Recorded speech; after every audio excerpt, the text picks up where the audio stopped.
মিষ্টি পরিবার good morning, welcome back to my channel happy TV family. তোমরা সবাই কেমন আছো? আশা করছি সবাই অনেক অনেক অনেক ভালো আছো। আমি আমার ফ্যামিলির সবাই কিন্তু খুব ভালো আছি। আমি পাপিয়া চলে আসলাম নতুন সকালে নতুনভাবে একটা সুন্দর মিষ্টি ব্লগ ভিডিও নিয়ে ঠিক তোমাদের সামনে। আর আজকে হলো গিয়ে সোমবার, এখন বাজে সকাল প্রায় ধরো 9:30 10টা। এখন থেকে আমার নিউ ব্লগটা স্টার্ট করে দিলাম।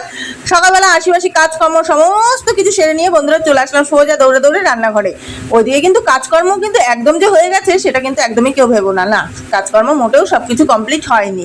কাজকর্ম একটু একটু বাকি আছে, আর এদিকে কাজ করছিলাম আর এদিকে রান্নাও করছিলাম, দুটো কাজই একসাথে করছিলাম। যেহেতু আজকে একটুখানি বেরোবো, এক জায়গায় যাওয়ার দরকার আছে, তো সেই কারণে যত তাড়াতাড়ি করে নিতে পারবো তত তাড়াতাড়ি বেরিয়ে যেতে পারবো। যেহেতু আবার বাড়ি ফেরারও একটা চিন্তা থাকবে, বাড়ি ফেরার যদি চিন্তা না থাকে তাহলে ধীরে সুস্থে কোনো ব্যাপার হয় না, কিন্তু বাড়িতে ফিরতে হবে। ওই দিক থেকে তো আর বাবার বাড়ি যাবো না, দিদি আসবে, কিন্তু আবার দিদি চলে যাবে দিদির গন্তব্যস্থলে আর আমি চলে আসবো আমার গন্তব্যস্থলে। তো যাই হোক, এদিকে দেখো রান্না করতে করতে আমার কিন্তু এদিকে কাচাকুচিও কমপ্লিট, কাচাকুচি করে নিয়ে আর মেলেও দিচ্ছি। আর আজকের আকাশটা দেখতে পাচ্ছ বন্ধুরা, কতটা ফ্রেশ, কতটা সুন্দর লাগছে আকাশটা, জাস্ট কোনো কথা হবে না, এক কথায় বলা যায় ওয়াও। তো চলো কাজকর্ম কটা সেরে নিই, তারপর আসছি। পর্যন্ত সমস্ত কাজবাজ বন্ধুরা কমপ্লিট হয়ে গেল। আর আজকে মেয়েকে নিয়ে যাবো স্কুলে। মেয়ের পরীক্ষা শেষ হয়েছিল বুধবার দিনকা, আর বৃহস্পতি শুক্র শনি রবিবার তো নর্মালি এমনি ছুটি থাকে, তো 4 দিন ছুটি ছিল, যেহেতু অন্য ক্লাসের পরীক্ষা ছিল 3 4-এর, আর আমার মেয়ের ছুটি ছিল। আজকে থেকে আবার স্কুল শুরু। মেয়েকে স্নান ধান সব কিছু করানো রেডি, ব্যাগ গুছানো কমপ্লিট। এবার শুধু মেয়েকে ভাতটা খাওয়াবো, খাইয়ে দায়ে নিয়ে যাব স্কুলে। তারপর বিকালবেলা আবার এক জায়গায় যাবো। কোথায় যাবো বলো তো? হসপিটালে। কি করতে যাব বলবো, সবই দেখাবো। বিশেষ দরকারে যেতে হবে আবারও হসপিটালে। তো যাই হোক চলো, মেয়েকে ফ্যানে ভাতে ঘি দিয়ে এখন সকাল সকাল খাইয়ে দিই। উচ্ছে আলু চচ্চড়ি হয়ে গেছে একটা তরকারি, কিন্তু উচ্ছে আমার মেয়ে মোটেও খেতে চায় না। চলো বন্ধুরা তাড়াতাড়ি খেয়ে নিই, 10:30 বেজে গেছে। তো এই যে ঘি দিয়ে ফ্যানে ভাতে আমার মেয়ের দুজনেরই খুব প্রিয়। যদি বলো কেন, এমনি ফ্যানে ভাতে আলু ভাতে অতটাও ভালো লাগে না, এই যে ঘিয়ের গন্ধটা, এই ঘিয়ের গন্ধের কারণে মেয়ের অতটাও ভালোবাসে না যদিও বা, কিন্তু আমার এই ঘিয়ের কারণে গরম গরম ফ্যানে ভাতে যে কী ভালো লাগে বন্ধুরা, কি বলবো। মেয়ে যেহেতু উচ্ছে আলু চচ্চড়ি খাবে না, মা মেয়ে দুজন একসাথে খাবো, তো থাক, সেখানে ভাবলাম আমিও তাহলে ফ্যানে ভাত দিয়েই খাই ঘি দিয়ে। চলো খেয়ে দিয়ে নিয়ে আসছি। এই যে বন্ধুরা মেয়েকে রেডি করে দিয়েছি, এবার বেরিয়েছে ও স্কুলে। চলো দিয়ে আসি এবার। ব্যাগ নিবি তো পিঠে?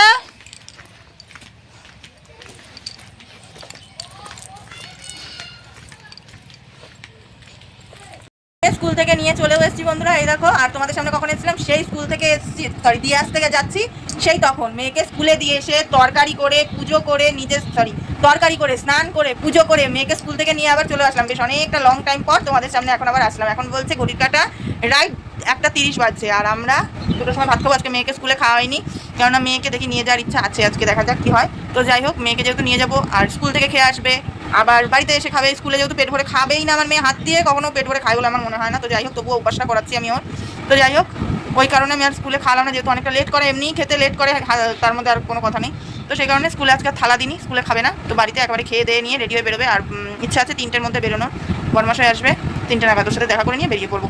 তো চলো এখন বাজছে 1:30, একটুখানি রেস্ট নিয়ে আধা ঘন্টা মামে, তারপরে খাওয়া দাওয়া করে টুকটুক করে রেডি হয়ে বেরোবো, তখন আসছি। ঠিক আছে, একবার রেডি হয়ে নিয়ে আজকে কী রান্না করছি বলতো? তোমাদের তো আজকে বলাই হলো না আজকে কী রান্না করছি। আজকে রান্না করেছি ডিমের তরকারি।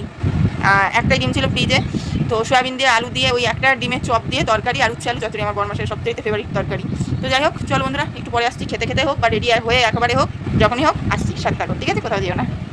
তো ব্যাস দেখো, সংসারের সমস্ত কাজ বাজ কমপ্লিট করে মেয়েকে স্কুল থেকে নিয়ে এসে একেবারে রেডি হয়ে গেছি। আর এখন কিন্তু একদমই ক্যামেরা অন করে কথা বলার সময় আমার হাতে একদমই নেই বন্ধুরা, কেননা অনেকটা লেট তো হয়ে গেছে। দিদিও চলে এসেছে, দিদি তো ফোন করছে বারবার কন্টিনিউ যে কোথায় আমি। তো যাই হোক, এদিক থেকে ফাইনালি বাড়ি থেকে বেরিয়ে এসে, কথাই বলে না, যেদিনকার মানে লেট হবে সেদিনকার সব দিক থেকে সব জায়গায় লেট হয়ে যাবে। তো যাই হোক, ফাইনালি অনেকটা অপেক্ষা নিরীক্ষা করার পরে অটোটা ছাড়লো। অটো স্ট্যান্ডে আজকে মাত্র 2টো অটো চলছে। আমাদের এই গ্রামের থেকে না এত অটোর প্রবলেম কি বলবো, সেটা বলারও বাইরে।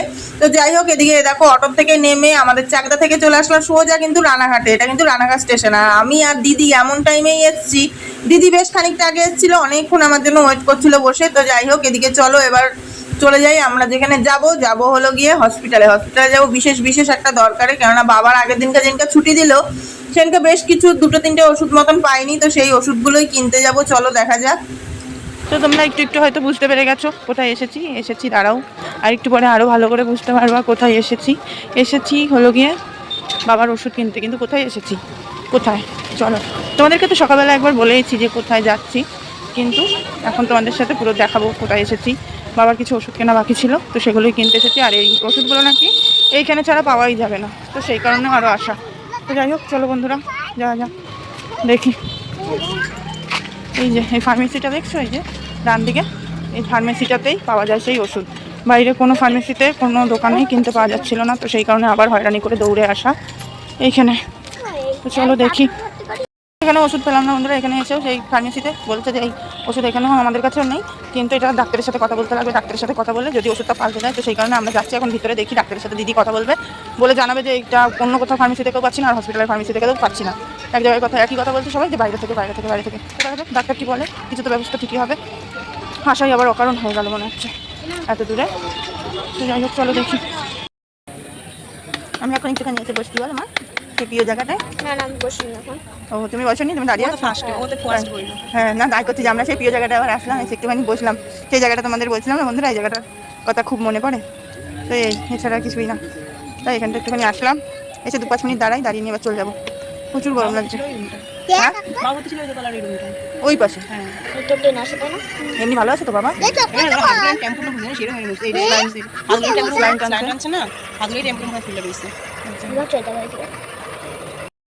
বন্ধুরা আমরা রানাঘাট স্টেশনে, আর এ দেখো আকাশে বিদ্যুৎ চমকাচ্ছে, কিন্তু ট্রেন কখন ঢুকবে এটাই সবচেয়ে বড় কথা। দেখা যাক কখন ট্রেন আসে। এই কেবল একটা ট্রেন বেরিয়ে গেছে, যখন আমরা ওপারে ছিলাম তখনই ট্রেন বেরিয়ে গেছে। একা থাকলে দৌড়ে এসে ঠিকই ট্রেনটা ধরতে পারতাম, কিন্তু যেহেতু মেয়ে আছে, মেয়েকে নিয়ে দৌড়ে এসে মানে ট্রেন ধরা অসম্ভব একটা ব্যাপার, অতটা রিস্ক না নেওয়াই ভালো। তো যাই হোক, এই দেখো এখানে দিদি আগে যাচ্ছে জল খুঁজতে, যে ঠান্ডা জল কোথায় আছে। তো যাই হোক দেখা যাক, এবার ট্রেন ঢুকবে, ট্রেন ঢুকলে তারপর আমরা যাবো। আকাশে মেঘ করছে না? আমি হ্যাঁ জীবনেও লিফটের সিঁড়িতে ওঠেনি বন্ধুরা, তাই আজকাল ভীষণ শখ হয়তো দেখে যে লিফটে উঠবে। তো তার জন্য ওর মনিওকে নিয়ে নিয়ে গেল, ওই যে চড়ছে যাচ্ছে যে লিফটে করে। ওর ভীষণ শখ ছিল ওঠার, সেই শখটাই আজকাল পূরণ হলো। ভীষণ শখ ছিল ওর, ভীষণ শখ ছিল। আমার ধরে দাঁড়াও, ওই যে এদিক থেকে উঠে আবার এদিক থেকে ঘুরে এই যে নামছে। ওর এক্সপিরিয়েন্সটা শুনবো কেমন লাগলো, ওর নিচে নামবে যেই সেই শুনবো। ওর আজকে একটা কত বড় যে শখ পূরণ হলো যে কি বলবো। ওর মাসি দিল বলে সম্ভব, আমি হলে পারতাম না এতটা রিস্ক নিয়ে মোটেও তুলতে।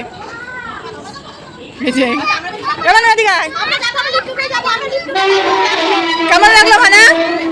কেমন লাগলো? ভালো তাই? মনি আইসা বুঝলে চড়তে পারলি, আমি আইলাম চড়তে পারতি না। আমার এই মনি তোলে, বুঝলি? চল कृपया ध्यान दीजिए गाड़ी संख्या 1310 শিয়ালদা লালগোলা ভাগীরথী এক্সপ্রেস প্ল্যাটফর্ম ক্রমাঙ্ক 1 पर आएगी। অনুগ্রহ করে শুনবেন গাড়ি সংখ্যা 1310 শিয়ালদা লালগোলা ভাগীরথী এক্সপ্রেস 1। অনেক প্রিয় একটা খাবার নিয়ে চলে এসেছি, বিরিয়ানি। ওর তো বিরিয়ানি দেখলেই ব্যাস ওর গল্প শেষ। তো যাই হোক এখানে বিরিয়ানি নিয়ে এসেছি বন্ধুরা, এখন এই বিরিয়ানি খাইয়ে মেয়েকে ঘুম পাড়িয়ে দেবো। তো চলো খেয়ে দিয়ে নিয়ে তারপরে আমি আসছি তোমাদের সামনে। বাড়ি এসে হাত মুখ ধুয়ে একেবারে ফ্রেশ হয়ে খেয়ে দিয়ে নিয়ে চলে আসলাম বন্ধুরা তোমাদের সামনে। মেয়ে দিয়ে খেয়ে নিয়ে ঘুমিয়ে পড়েনি, শুয়ে পড়েছে। আর এদিকে আমার আর এখন আর খেতে ইচ্ছা নেই। বরমাসায় আসুক, বরমাসায় বাড়ি আসবে সেই 11টায়, এখন বলছে ঘড়ির কাটা 9:30। তো দেখা যাক খাবো কিনা, আমি নিজেও সেটা জানি না। যদি তখন খিদে পায় একটুখানি খাবো, খেয়ে নিয়ে হয়তো নাও খেতে পারি। আর প্রচুর পরিমাণে গরম লাগছে বন্ধুরা, বিশ্বাস করো, কিছু লাগুক না লাগুক প্রচুর পরিমাণে গরম লাগছে। এত পরিমাণে গরম লাগছে কি বলবো।